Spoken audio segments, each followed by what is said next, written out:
Guess what? We had a baby. Come celebrate with us.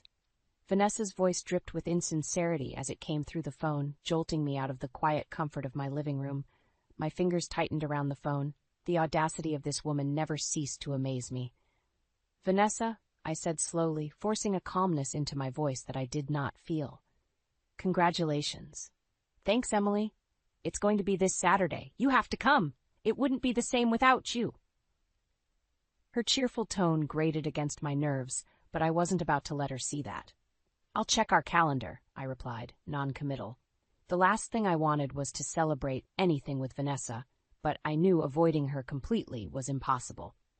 Perfect. See you there. She hung up before I could respond. I let out a deep sigh and dropped the phone onto the couch. Derek, who must have noticed the tension on my face, walked over from the kitchen. What's wrong? He asked, placing a comforting hand on my shoulder. It's Vanessa, I said, unable to prevent the bitterness creeping into my voice.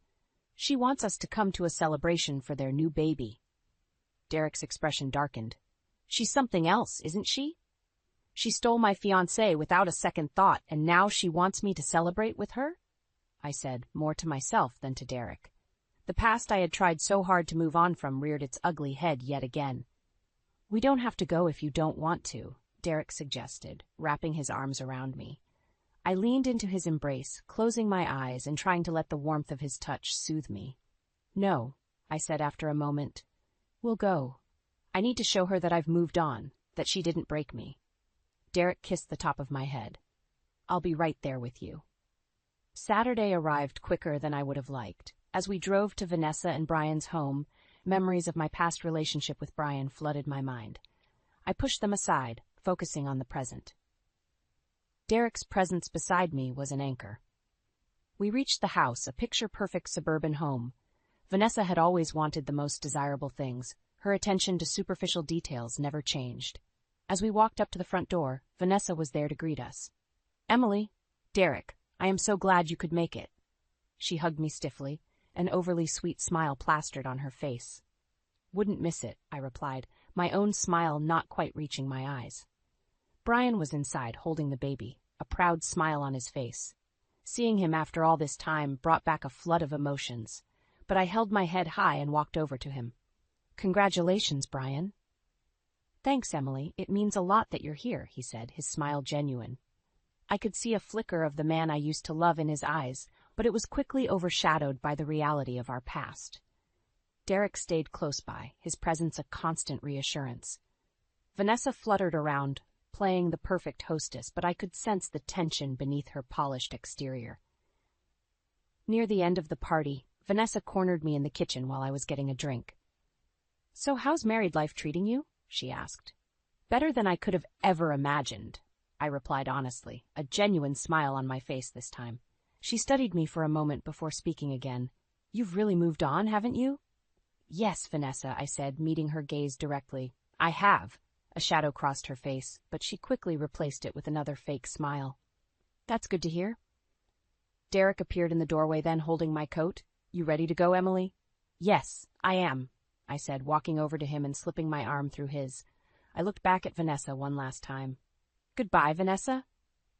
As we walked out of the house, I felt a weight lift from my shoulders. I had faced the ghosts of my past, and I was stronger for it.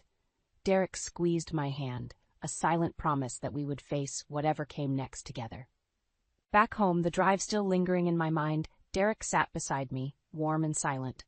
I knew what I had to do. The past few days had stirred something inside me, a need to confront the memories I'd buried.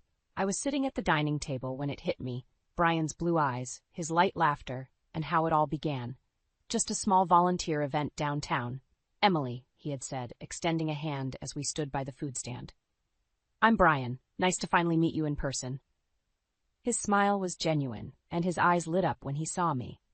We had exchanged emails for months, brainstorming ways to support local shelters. In person, he was even more charming. We clicked instantly, sharing an easy camaraderie. As the months went by, our meetings turned into dates. One cool autumn evening, Brian and I stood on a rickety bridge overlooking a small, serene creek. I have something for you, he said, pulling a small box from his coat pocket. My heart raced. As he opened the box, the glint of the diamond ring caught the moonlight. "Emily, will you marry me?" His voice was soft, hopeful, as if the world hung on my answer. I had said yes. It had felt right, destined even. Until Vanessa. Vanessa had shown up at our engagement party, uninvited but with that signature smile. "Ems, long time no see," she had said, pulling me into a hug. Despite her cheerful demeanor, an unsettling chill always accompanied Vanessa. Derek wandered into the room, breaking my reverie. "Penny for your thoughts?" he asked, sitting across from me. "Just remembering how it all started," I replied. "I'd like to hear it, if you're willing to share," he said gently. "All right," I said, drawing a deep breath. Vanessa had been the friend everyone warned you about, always looking for ways to undermine, subtly belittle. She had a knack for finding weaknesses and exploiting them. It was no wonder she had wormed her way into Brian's life. One afternoon, I had suggested a double date, introduce Vanessa to Brian, try to mend old fences. But as weeks passed, Brian seemed increasingly distant. "You're working late again?" I'd asked him one night, a hint of frustration in my voice. "Yeah, just a lot going on at the office," he replied, not meeting my eyes. The strain between us grew, but I wanted to believe in him, in us, until one evening, by sheer chance, I stumbled upon them. They were at the local park, hidden away but not invisible. Brian was in Vanessa's embrace, her lips pressed close to his ear. "You're so much more exciting than Emily." His voice was low, but the words seared into me. Vanessa's laughter followed. "I knew you'd realize how boring she is." I felt the ground fall beneath me, I said to Derek now, my voice trembling. Derek reached over, taking my hand in his. "And yet here you are, stronger than ever." I nodded. It wasn't easy, but it made me who I am now. "I believe in you, Emily. We'll face whatever comes next together." His resolve steadied me. With Derek by my side, I felt a new surge of strength. I would see this through, and Vanessa would see just how strong I had become. The next day, as I sorted through my old photos, I found one of Brian and me at a small cafe. It was from the day I introduced him to Vanessa. The three of us, laughing and oblivious to the chaos that lay ahead. I remember that day vividly. It was the first time the two of them met. We were at the Red Maple Cafe, a quaint place downtown known for its coffee and pastries. "Brian, this is Vanessa," I said cheerfully, motioning to her as she walked in. Vanessa flashed her charming smile, and I felt a pang of unease. "Nice to meet you, Vanessa," Brian said, shaking her hand. "Likewise, Brian. Emily talks about you all the time," Vanessa replied smoothly. We settled at a corner table. Brian and Vanessa started chatting about everything: movies, travel, work. Vanessa had a way of making people open up, making them feel like they were the only person in the room. I tried to join in, but it became clear I was more an observer than a participant. Weeks passed, and Brian began to grow distant. He blamed it on work stress. I didn't want to believe anything else. One night, as he left for another supposed late-night meeting, I decided to follow him. Under the dim streetlights, I trailed his car until he stopped at a park. He got out, and there she was, Vanessa, waiting for him. I watched from a distance, hiding in the shadows. They talked, but soon their conversation turned into an embrace, and then a kiss. "You're so much more exciting than Emily," Brian said, running his fingers through her hair. Vanessa laughed softly. "I knew you'd realize how boring she is." My heart shattered. The betrayal was like a knife twisting in my gut. I stumbled back, trying to leave quietly, but stepped on a branch. "What was that?" Brian snapped, looking around. I ducked behind a tree, holding my breath. After a moment, they seemed to shrug it off, and I took the chance to escape. My world crashed down around me that night. I went to our apartment and waited, tears streaming down my face. When Brian came home, I confronted him. "So, late night at work, huh?" I said bitterly. He looked startled. "Emily, it's not what you think." "Save it, Brian," I cut him off, my voice shaking. "I saw you with her. How long has this been going on?" He ran a hand through his hair, eyes avoiding mine. I'm sorry, Emily. I didn't mean for this to happen." "How could you do this to me? To us?" Anger mixed with heartbreak in my voice. "It just happened," he said weakly. "I felt something with Vanessa that I didn't feel with me." I interrupted. "Spare me, Brian. You're pathetic." He looked like he wanted to say more, but I couldn't take it. I grabbed my purse and stormed out, slamming the door behind me. I called Vanessa the next day. "We need to talk," I said coldly. "Sure, Emily. Should I bring coffee?" Her tone was mocking. I met her at the cafe. The confrontation was swift and brutal. Why, Vanessa? She shrugged, a smirk playing on her lips. Because I could, Emily, and because you trust too easily. You're vile, I said, my voice low. Maybe, but I'm good at it, she replied with satisfaction. That was the last day I spoke to either of them. Until now. As I placed the photo back into the box, Derek came into the room. You all right? He asked, concern in his eyes. Yeah, I said, taking his hand. I'm ready to face what's next. Remember, I'm with you every step of the way, he reassured me. With his support, I knew I could confront the darkest parts of my past and come out stronger on the other side. I woke up the next morning feeling drained yet resolute. The confrontation last night had dredged up old wounds, but it also gave me a newfound determination. It was time to rebuild. The first step was to get out of the house. I threw on a comfortable pair of jeans and a sweater, and Derek suggested we go for a walk to clear our minds. We strolled down the bustling streets, eventually finding ourselves at a small, cozy cafe. I could use a coffee, Derek said, smiling at me. Sounds good, I replied. As we sat at a corner table, I glanced around and noticed a familiar face. Derek must have seen my expression change. What's up? He asked. It's Brian, I said quietly, motioning with my eyes. He was sitting alone, staring into a cup of coffee. The sight of him brought back a flood of emotions, but I kept my composure. Do you want to leave? Derek asked, ready to whisk me away at a moment's notice. No, I said firmly. I need to face this. I walked over to Brian, each step deliberate and steady. He looked up, eyes widening in surprise. Emily. Brian, I said, taking a seat across from him. I'm sorry, he stammered, but I held up a hand to stop him. I'm not here for apologies, I said simply. I just want to understand why. Brian looked down, fiddling with the handle of his cup. I don't have a good excuse, Emily. I was selfish. Vanessa was different, new. I know it's no justification. No, it's not, I replied bluntly. You knew what we had meant to me, and yet you chose to throw it all away. He nodded, a look of regret etched on his face. I know, and I've regretted it every day since. Does Vanessa know you feel this way? I asked, curious about the dynamics of their relationship now. He hesitated, then sighed. Vanessa doesn't care about how I feel. She never has. It's always been about her. I studied him for a moment. The man sitting before me was a shadow of the person I once loved. And yet you stayed with her. Leaving her now would ruin everything, he said quietly. My career, my reputation. She knows too much. I could see the fear in his eyes. Vanessa had a grip on him, tighter than I'd imagined. Brian, I said softly, you deserve better than to live in fear. He shook his head, clearly defeated. I don't know if I can ever get out. I stood up, determined to face my future without looking back. That's your choice to make, Brian, but I won't be a part of it. I walked back to Derek, who had watched the whole exchange from a distance. How did it go? He asked, eyes filled with concern. I think it's time to stop dwelling on the past, I said with a newfound clarity. Derek nodded. Sounds like a good plan. Days passed, and I focused on my work and building a life with Derek. It was during a business seminar that my new chapter truly began. I met Derek again, though this time as partners running our own startup. He was speaking about innovation when our eyes met across the room. Building something new requires vision and partnership, he concluded, stepping down from the podium. I approached him, confidence restored. Great speech, Derek, I said, a genuine smile lighting up my face. Thanks, Emily. We make a good team, don't we? He replied, returning my smile. We do. Here's to new beginnings, I said, holding up my coffee cup. To new beginnings, he echoed, clinking his cup against mine.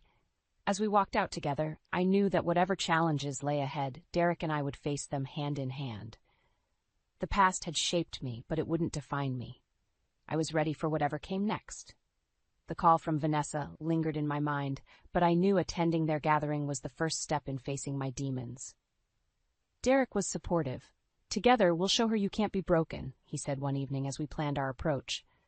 I won't let her get the best of me, I replied, my resolve hardening. The night before the visit, we sat on the living room couch, going through our plan. Derek, she'll try to provoke us. We need to keep calm, no matter what. I'll be right there with you, he reassured, holding my gaze. The day arrived. As we parked outside Vanessa and Brian's lavish suburban home, my heart raced. Derek squeezed my hand. You ready?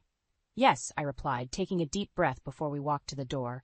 Vanessa greeted us with that overly sweet smile. Emily, Derek, come in, she chirped, but her eyes were calculating. I could see the gears turning in her head. Brian approached, a drink in hand. It's been a long time, Emily. Yes, it has, I replied coolly, meeting his gaze briefly before looking away.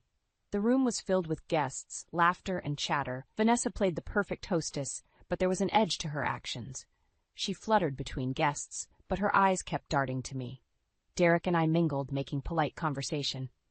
As the evening wore on, Vanessa approached me, a faux friendly smile plastered on her face. Emily, can we privately? Sure, I said, maintaining a calm exterior as I followed her to a quieter corner. You've moved on, I see, Vanessa said, her tone laced with insincerity. I have, I replied steadily. Good for you, her eyes narrowed. But let's be real, you came here to prove something, didn't you? I met her gaze head on. I came to show you that I'm stronger than you think. We'll see about that, she said, a sinister smile crossing her lips. She reached into a nearby drawer and pulled out a small recorder. I have something for you, she said, pressing play. Brian's voice crackled through the speaker. Vanessa, you're right. Emily was too trusting, too naive. My stomach churned, but I kept my face impassive. Nice trick, Vanessa, I commented dryly. She leaned closer. I always knew you were too soft for this world, but look where I am now. Before I could respond, Derek walked up. Everything all right here? He asked, his eyes locking on Vanessa's. Perfect timing, I said, smiling at him. Vanessa's eyes widened. He really is your husband? Derek extended his hand.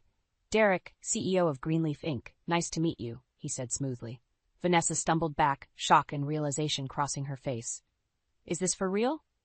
Yes, Vanessa, I said, satisfaction dripping from my words. Very real. At that moment, Brian walked over, sensing the tension. What's going on here? Vanessa tried to regain her composure, but it was too late. Derek turned to Brian. We were just discussing how integrity is key in both personal and business relationships. Brian's eyes flicked between us, uncertainty clouding his face. Vanessa? He questioned, looking at her warily. She opened her mouth to retort, but the damage was done.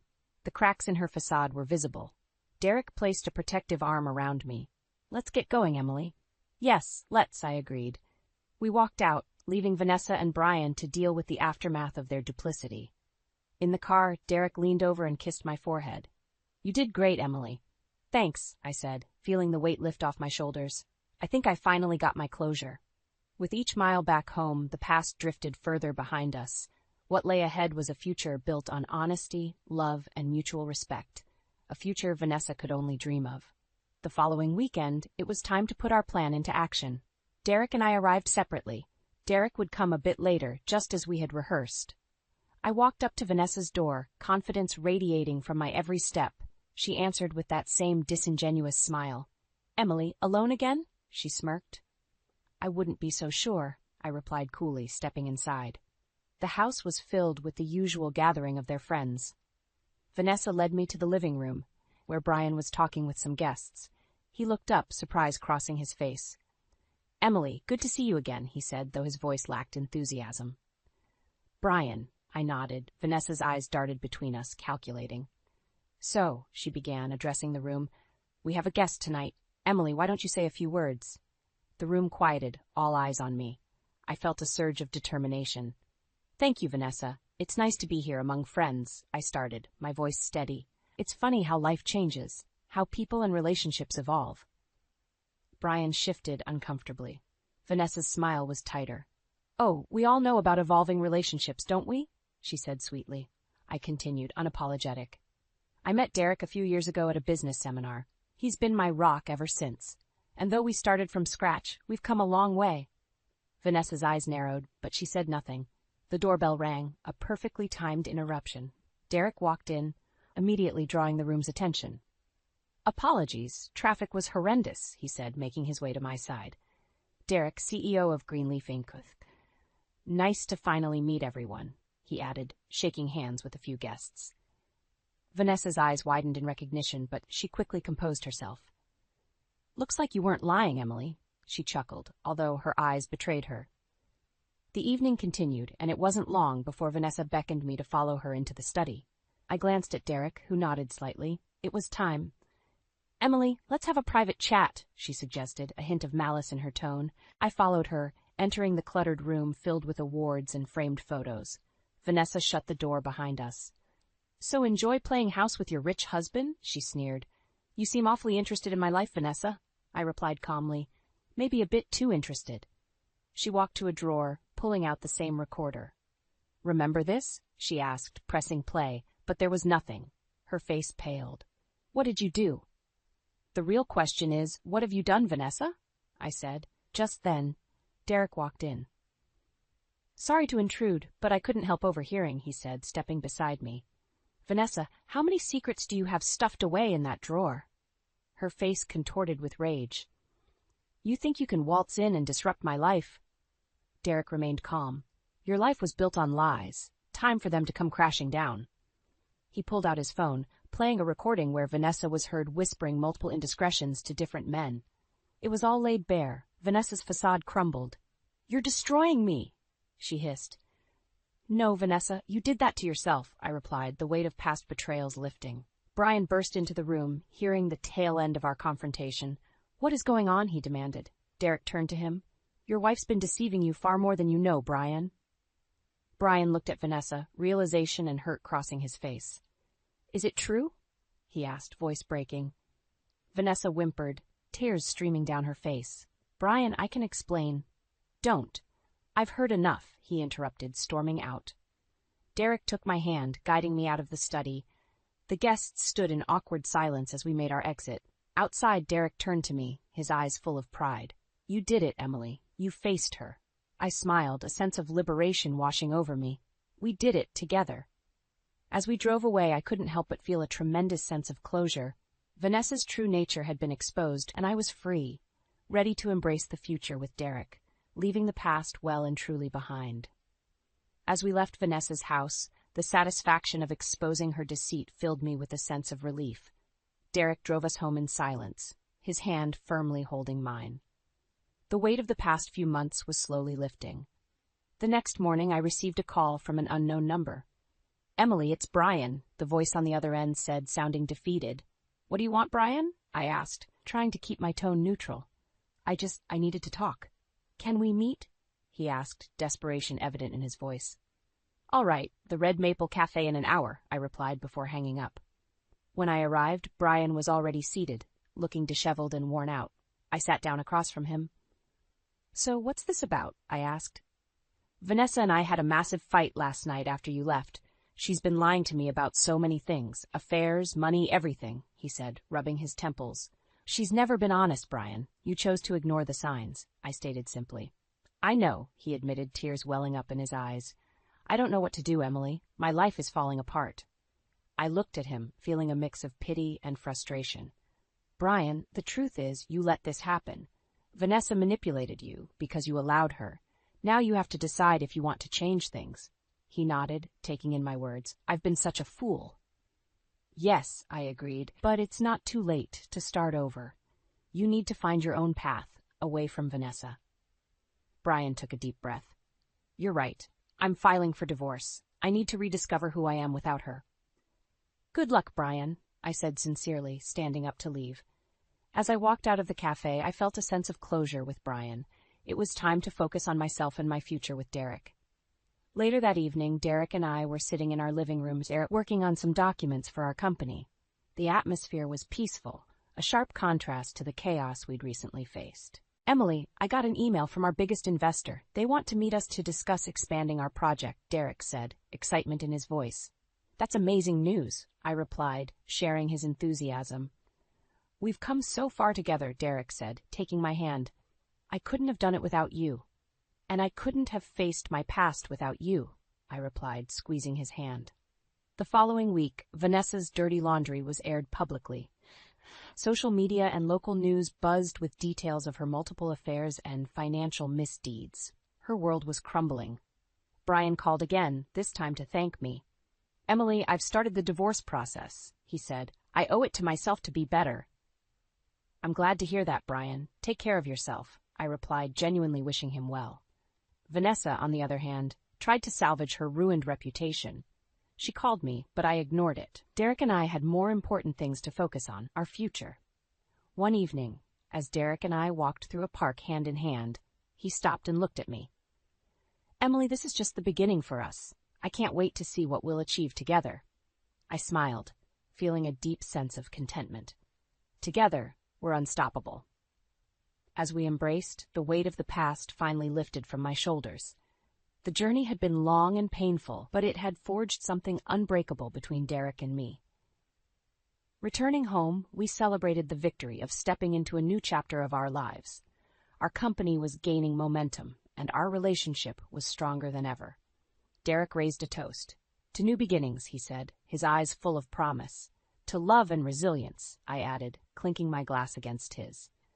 With Derek by my side, I knew we could face whatever challenges lay ahead, leaving the shadows of our past far behind. A few weeks later, the fallout from Vanessa's exposure was still echoing through our small town. Derek and I focused on our work, growing stronger with each passing day. One afternoon, I received a call from a number I recognized too well. "Emily, it's Vanessa." Her voice was weak, a stark contrast to her usual bravado. "What do you want, Vanessa?" I asked, keeping my tone cold. "Meet me. Please, I need to talk," she begged. "Why should I?" I countered. "Just please." "I'm at the park near the old library," she said before hanging up. I found her sitting on a bench, looking more gaunt and haunted than ever. She saw me and started to speak. "Emily, everything's falling apart. Brian's left. Our finances are a mess. I need help," she pleaded, tears pooling in her eyes. "Help?" I scoffed. "You destroyed my life and expect me to help you?" "I know I've done terrible things, but I'm desperate," she admitted, her voice breaking. "You poisoned everything you touched, Vanessa. This is your mess to clean up," I answered firmly. "I'm begging you, Emily. I have no one else," she said, sobbing now. I looked at her, feeling a pang of pity, but reminded myself of the pain she caused. "Find a way out yourself, Vanessa. Like you said, I was too naive before. Not anymore." I turned and walked away, leaving her to face the consequences of her actions. I called Derek, my anchor in this storm. "How did it go?" he asked. "She's hit rock bottom," I said, relief mixed with a touch of sadness in my voice. "You did the right thing," he reassured. Days turned into weeks, and Derek and I continued to push our business forward. One evening, I received a call from our biggest investor. "Emily, I'm pleased to inform you that your proposal has been accepted. We are funding your project," the voice on the other end announced. "That's fantastic news," I exclaimed, excitement bubbling inside me. Derek overheard and rushed over. "What is it?" "We got the funding," I said, throwing my arms around him. "We did it." Derek smiled, a look of pride on his face. I knew we would. Later, we celebrated with close friends and family at our home. Among the guests was Margaret, Derek's mother, who had been a pillar of support. "I'm so proud of you both," she said, embracing us. "Thank you, Margaret." "We wouldn't have done it without your encouragement," I replied, genuinely grateful. As the party wound down and guests began to leave, Derek and I found a quiet moment together. "This is just the beginning," Derek said, holding my hand. "Yes, it is," I agreed, my heart full of hope for the future. The next few months were a whirlwind of meetings, traveling, and growing our business. Our hard work paid off, and soon we celebrated a major milestone with our team. "To success," Derek toasted. "And to the incredible journey ahead," I added, clinking my glass with his. In the midst of all this, news of Vanessa continued to circulate. She lost her job, her house, and eventually left town in disgrace. The last I heard, she moved back in with her parents, a far cry from the life she once flaunted. One summer afternoon, Derek and I sat in our backyard, reflecting on everything that had transpired. "You know," I said thoughtfully, "I never imagined we'd get here from where we started." Derek nodded. "But we did, Emily. We turned the worst chapters into our greatest strength." I leaned into him, feeling the warmth of his embrace. "Thank you, Derek, for everything." "We're a team," he replied softly, "and together we can face anything." As we watched the sunset, I felt a profound sense of peace. The journey had been tumultuous, but it had led to a place of true happiness and fulfillment.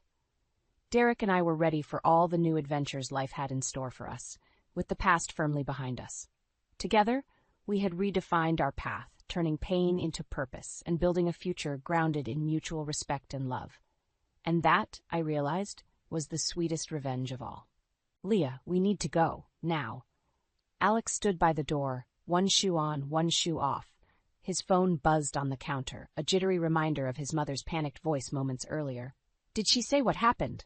I asked, rushing to grab my keys. No, just that everything's out on the lawn and she needs us. Sound it off, Leah. Really off. We sped through the quiet streets, my heart drumming in sync with the pulsing engine. Ruth had always been a strong woman, not the sort to easily panic. My fingers tightened around the wheel, my mind racing. When we pulled up to the house, the scene was jarring. Ruth's belongings were strewn across the yard. Old photo albums lay open, pages fluttering in the breeze. Furniture was haphazardly arranged, and Ruth sat on the porch, a calm smile on her face. It didn't fit. Mom? Alex rushed forward. What happened?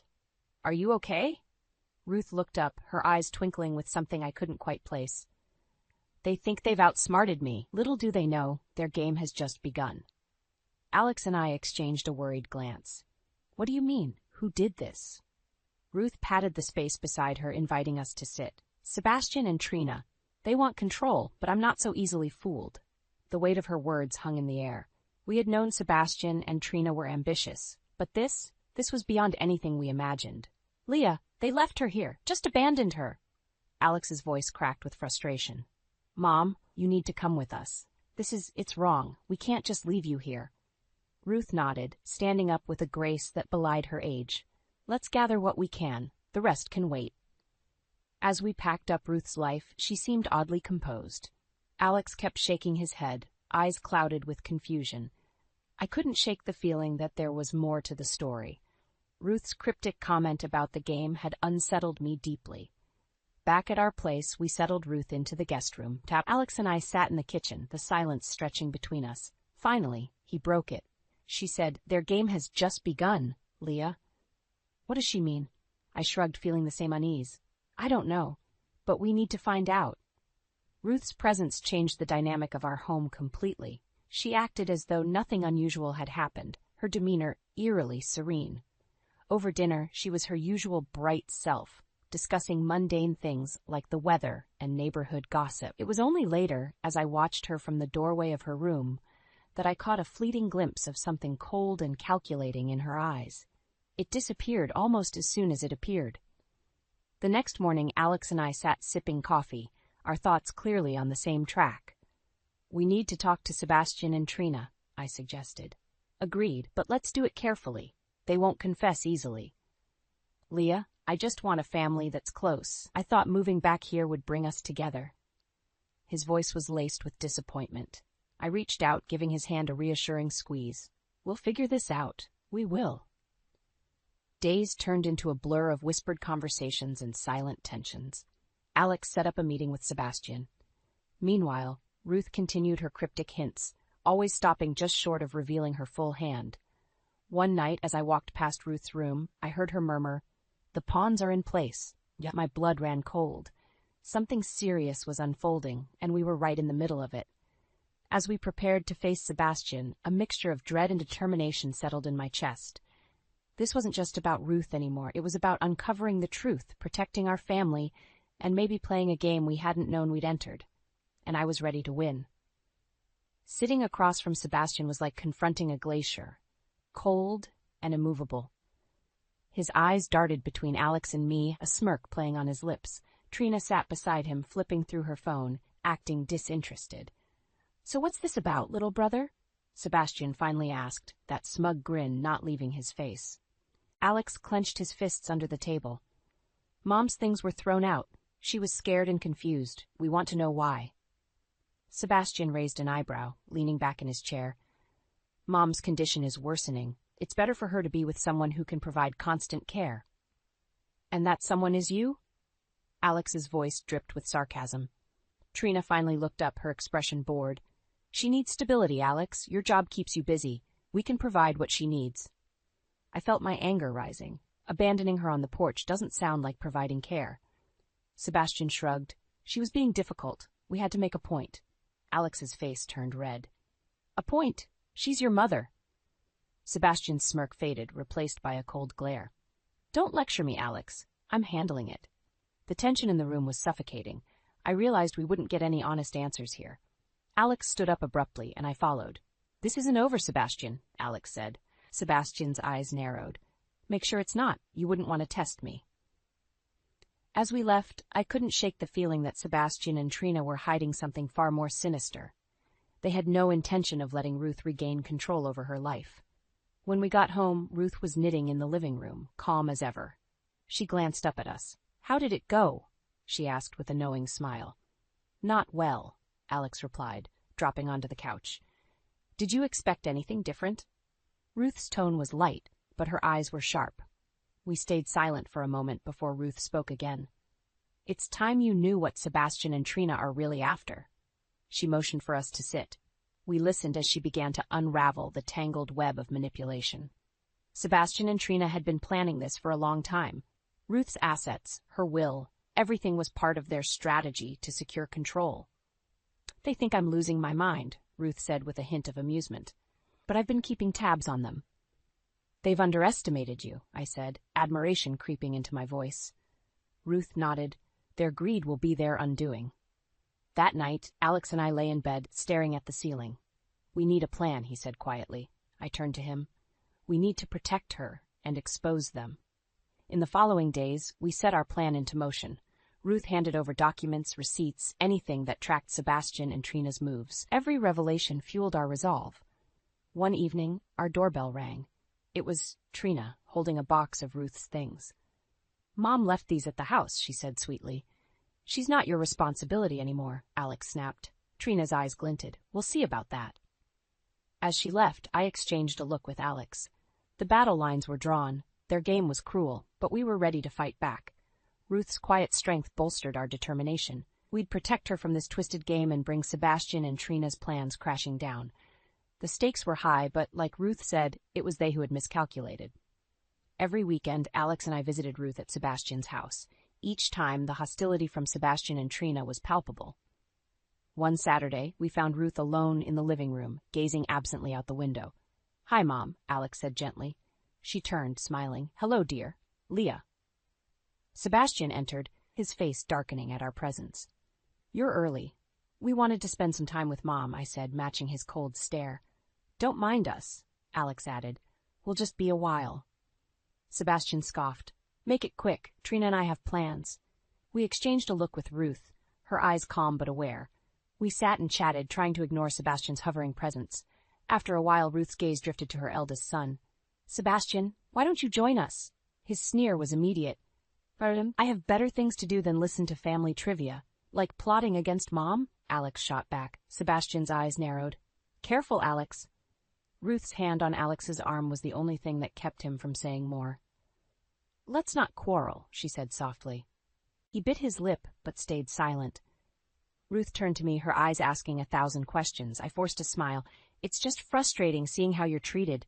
"Leah," she said, her voice firm, "we'll handle it." Sebastian's phone buzzed, breaking the tension. "Mom, Trina and I are taking over your care. It's obvious you can't live alone anymore." Ruth's composed mask didn't slip. "And what exactly do you mean by that?" Sebastian shrugged. "You'll be moving in with us permanently." My jaw dropped. "Without discussing it?" "She's not in any state to argue," he replied, his voice dripping with sarcasm. Ruth's eyes locked on mine. "We'll see." The atmosphere was heavy as we left. Back home, Alex punched a wall in frustration. "He's manipulating everything. We can't let him do this." "We won't," I promised. "But we need evidence." The following weeks, we documented every interaction, every comment. Ruth's clarity in those moments was undeniable. She played along, giving just enough to keep Sebastian and Trina at bay. One afternoon, while Ruth and I sat in the garden, she spoke quietly. "They're convinced they've won, but every pawn they move brings them closer to their downfall." Alex joined us, bringing his laptop. "Look at this. Mom, did you sign any documents recently?" Her eyes flickered with a hint of triumph. "Sebastian tried to force my hand. I signed nothing of importance." "That's crucial," Alex said, showing us forged papers. "They're trying to make it look like you did." Ruth's smile was frightfully serene. "They'll regret underestimating me." Days later, I overheard Sebastian and Trina conspiring. "Once she's declared unfit, everything's ours," Trina whispered. Sebastian smirked. "It's only a matter of time." I recorded their conversation, my heart pounding. Our proof was building, and with it, our resolve. The next family dinner, Ruth was the picture of serenity. Mid-conversation, she casually dropped, "I'll be making some changes to my will." Sebastian's fork clattered to his plate. "What changes?" Ruth smiled sweetly. "To protect myself from unforeseen circumstances." "You can't do that," Trina snapped, panic edging her voice. "Oh, but I can," Ruth replied, "and I will." The dinner ended in frosty silence, but we knew we had them on edge now. That night, Alex and I stayed up late, plans unfurling between us. Ruth wasn't alone in her fight. We were a team, and we aimed to expose every deceit, every betrayal. The game was far from over. Ruth's resilience and cunning fortified our resolve. Sebastian and Trina might have started this, but we intended to finish it. Days turned into weeks, and each visit to Sebastian's felt like stepping into enemy territory. Ruth remained a calm force, but the tension was suffocating. Her serene demeanor only seemed to infuriate Sebastian and Trina more. One humid Saturday afternoon, Alex and I were sorting through some of Ruth's papers in the guest room when we heard raised voices downstairs. We hurried to find Ruth and Sebastian in a heated argument. "You can't just take over my life, Sebastian!" Ruth's voice was trembling but firm. "You're not thinking straight, Mom. This is for your own good," Sebastian snarled, his face a mask of frustration. Alex stepped between them. "Stop this, Sebastian. She's not incapable. You have no right." Trina appeared out of nowhere, her face twisted with a mean smile. "You're fighting a losing battle, Alex. Just accept it." "No," Alex shot back. "We're not giving up on Mom." Ruth's eyes met mine with a silent resolve, then turned back to Sebastian. "I may be getting old, but I'm not blind to your intentions." Sebastian's jaw tightened. "You'll regret standing against us." Later that night, as we prepared to leave, Ruth pulled us aside. "I overheard them talking," she whispered, her expression more serious than usual. "What did they say?" I asked, heart pounding. "They plan to get me declared mentally unfit. They need the control." Alex's eyes widened. "How can they do that?" Now Ruth's smile was grim. "They've already got a doctor who'll back their claim." "Then we need to act fast," I said. "We need more evidence." The days that followed were filled with a quiet, simmering tension. Ruth continued to play her role, but I could see the exhaustion in her eyes. Still, she never wavered. One evening, Alex and I decided to pay a surprise visit. We arrived to find Ruth sitting quietly in the living room, her usually neat hair slightly disheveled. She motioned us to sit. "Listen carefully," she said softly. "I've learned they plan to have me moved to a facility." "What?" Alex's voice was loud, his eyes wide with disbelief. "It's happening soon," Ruth continued. "Sebastian wants to make it look like I can't live at home anymore." Trina suddenly appeared, her eyes narrowing as she noticed us. "What are you doing here?" "We needed to talk to Mom," I said calmly. Trina didn't bother to hide her contempt. "You're meddling where you don't belong. It's too late to save her." Ruth stood up slowly, her eyes never leaving Trina's. "This isn't over." Trina smirked. "It will be soon." We left with a fierce determination burning in our chests. At home, we gathered everything we had. The recordings, the forged documents, every piece of the puzzle that showed Sebastian and Trina's plans. The next morning, we confronted Sebastian and Trina in Ruth's living room. Alex held up a stack of papers. "We know what you've been doing, and we have proof." Sebastian's face went white, but he quickly masked it with anger. "Get out. This isn't your business." "It's very much our business," I said, stepping closer. "We won't let you do this." Trina's eyes flared with anger. "You have no idea what you're up against." Ruth's voice cut through the tension. "Neither do you." That's when I noticed the flicker of doubt in their eyes. They sensed the tide turning. We left them in a stunned silence, our mission clear. Protect Ruth at all costs and bring their schemes into the light. As we walked away, the weight of the conflict didn't seem so crushing anymore. For the first time, we felt hope. The battle wasn't over, but we were prepared for whatever came next. Ruth's strength fortified us, and together we would dismantle the sinister game piece by piece. The following week, our tense standoff with Sebastian and Trina escalated rapidly. Secrets and lies clashed with our determination to protect Ruth. One rainy afternoon, I decided to sneak into Sebastian's office while he was out. The room reeked of arrogance, with its dark, imposing furniture and meticulously organized documents. My hands shook slightly as I rifled through drawers. Footsteps in the hallway made my heart race. I ducked behind the heavy curtains just as Trina entered. She was on the phone, her voice sharp and hushed. The doctor will declare her unfit by Friday. Make sure the papers are ready. Once that's secure, we'll transfer everything into our names. Recordings. I fumbled with my phone, pressing record as fast as I could, capturing her malicious plan. Our proof was growing stronger by the minute. After Trina left, I carefully placed everything back in its place and slipped out of the office, heart pounding. As Alex drove us home, we replayed the recording. Each word filled us with a fresh wave of anger. "We've got them now," Alex said, gripping the wheel. "This proves everything." The next day, Ruth asked to be taken to a familiar park. We walked through the quiet paths, the sun casting long, comforting shadows. Her eyes were alert, yet her silence indicated contemplation. "They've put their pieces on the board," she finally said. "It's time for us to make our move." Alex nodded. "We're ready. We have enough to take to the attorney." That evening, we prepared the documents and recordings, carefully organizing them to present a compelling case. Each file was another nail in Sebastian and Trina's coffin. The confrontation came sooner than expected. On Friday morning, we received a call. "Mom's gone." Alex's voice was frantic. "They've taken her." I swallowed a rising panic. "Where?" "I don't know. They're not answering." We drove to Sebastian's house, a firestorm of urgency fueling us. Upon arrival, we found the house empty, echoing with a disturbing silence. Panic turned to grim resolve. "Check the study," Alex urged. "There might be clues." In Sebastian's office, we found an itinerary for a private clinic. I snapped a picture and raced back to Alex. "This must be where they took her." "We're bringing her back," Alex said, his voice steely with determination. We reached the clinic in record time. As we barged in, Sebastian met us at the door, fury blazing in his eyes.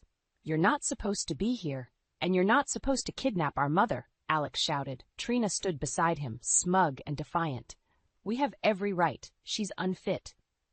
Ruth's voice broke through the commotion. "Funny, considering you needed to forge documents to prove it." Alex stepped forward. "We have recordings of your plans, your threats.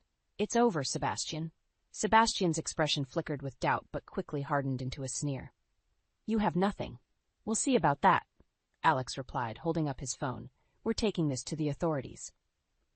Trina's confidence crumbled as the reality of their situation hit her. "This isn't over," she screamed, but her voice lacked conviction.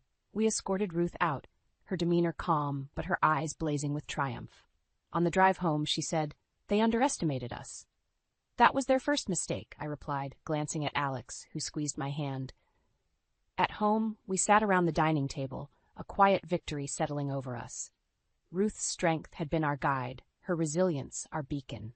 Sebastian and Trina's vile nature had been their undoing, and with every piece of evidence, we moved closer to justice. We knew the battle wasn't entirely over, but we stood united, ready for whatever came next. Ruth smiled at us, her eyes full of pride.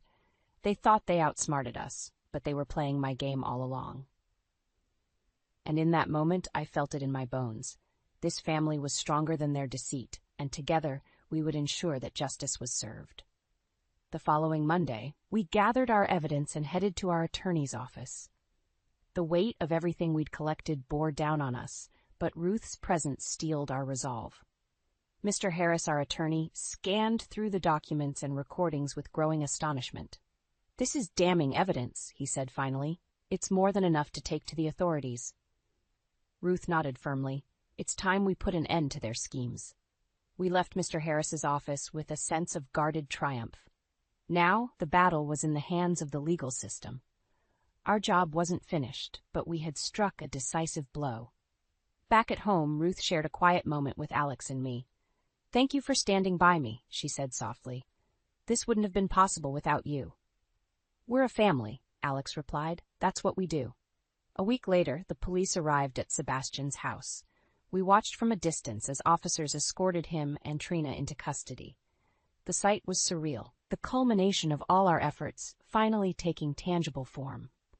"That's just the beginning," Ruth said, watching them being driven away. "Their reckoning is far from over." Later that evening, Ruth invited us to join her in the living room. "There's something you need to know," she said, motioning us to sit. She began recounting the moments she had overheard Sebastian and Trina's plans. It was clear from the start, they didn't just want control, they wanted everything. As she spoke, a chilling determination underscored her words.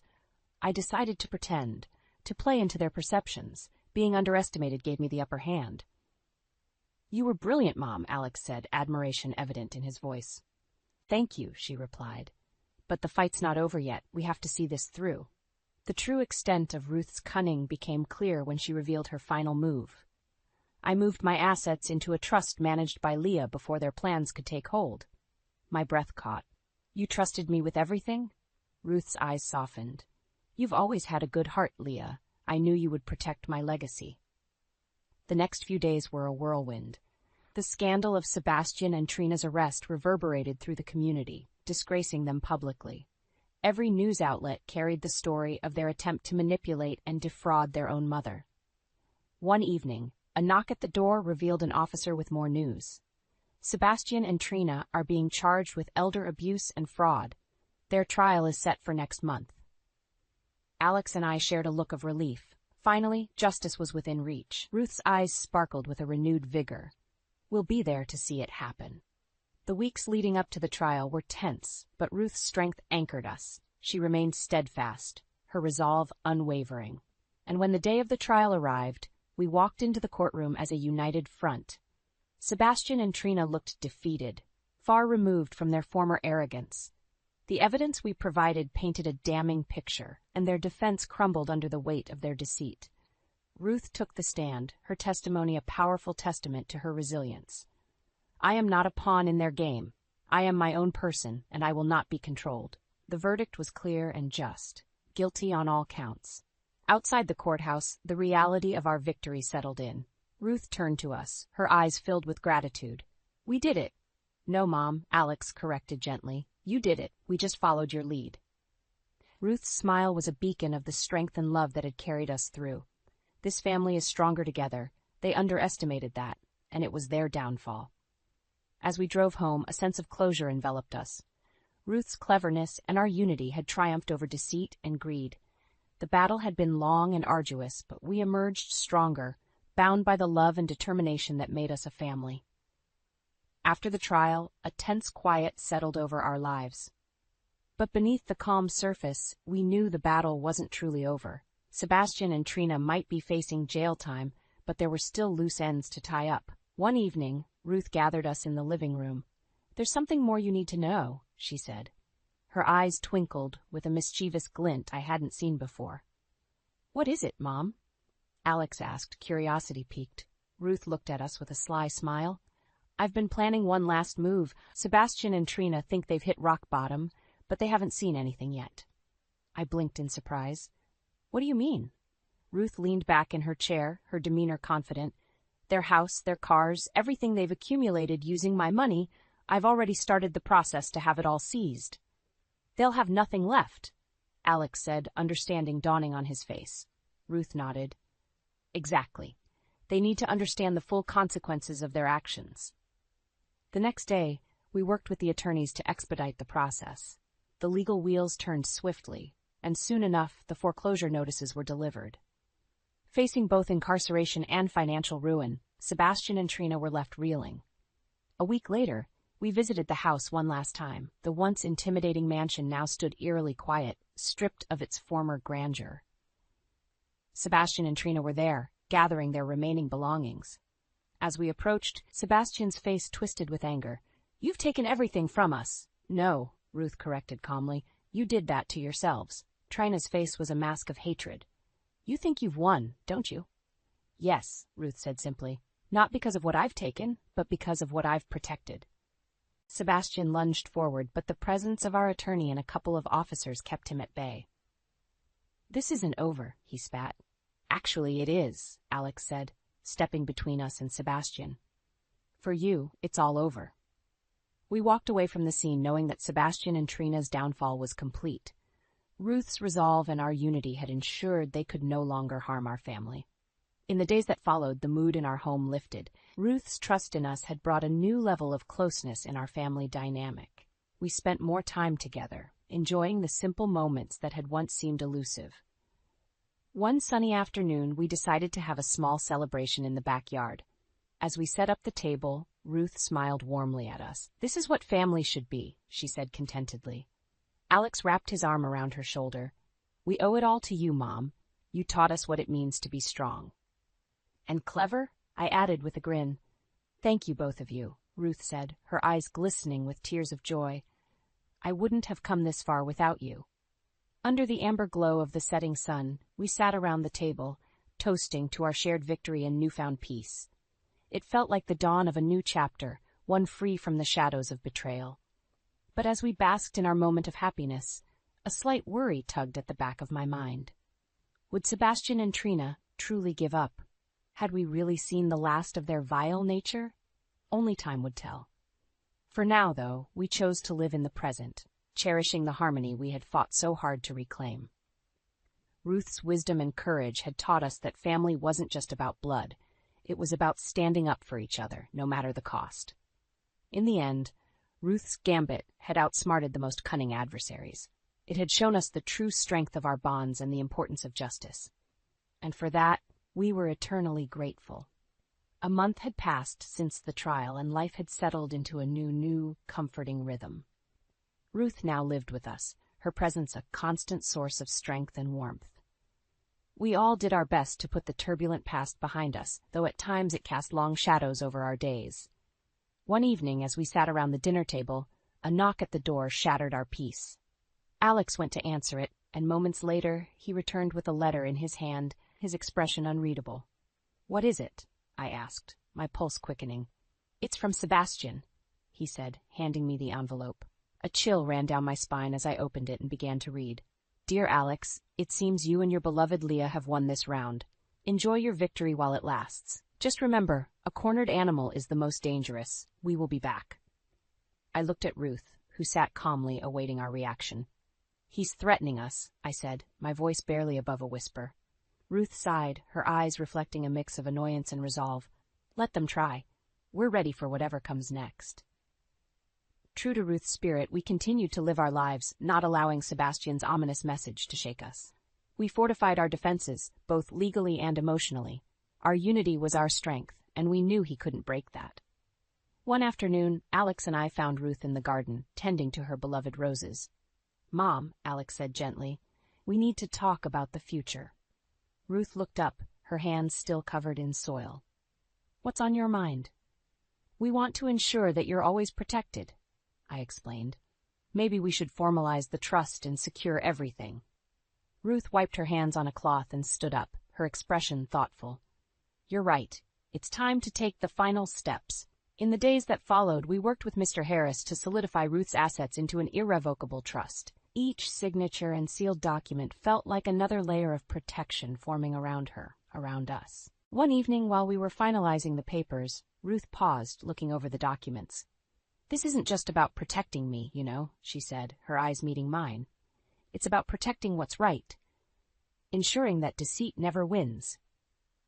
We nodded, understanding and appreciating the gravity of her words. Weeks passed, and the threat from Sebastian faded into a distant memory, though we remained vigilant. As summer gave way to autumn, our new life with Ruth felt more natural, a testament to the resilience we all shared. One crisp autumn morning, Ruth called us into the living room. There, she sat with an old, weathered book on her lap. "I want to read you something," she said, opening the book. Her voice filled the room as she recited a passage about justice, love, and the unbreakable bonds of family. "This is what you've given me," she said, closing the book and looking at us with glistening eyes. "A family that stands together, even in the face of adversity." Alex hugged her tight, his voice thick with emotion. "We wouldn't be here without you, Mom. You showed us what it means to truly fight for each other." Ruth smiled, a tear slipping down her cheek.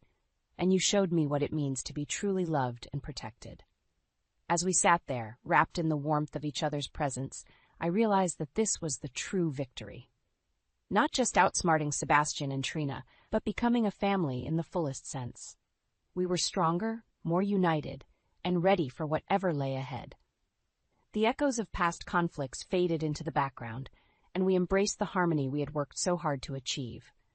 Ruth's wisdom and courage had led us through the darkest times, and now in the light we found peace, and in that peace we carved out a future together, one that Sebastian and Trina could never touch.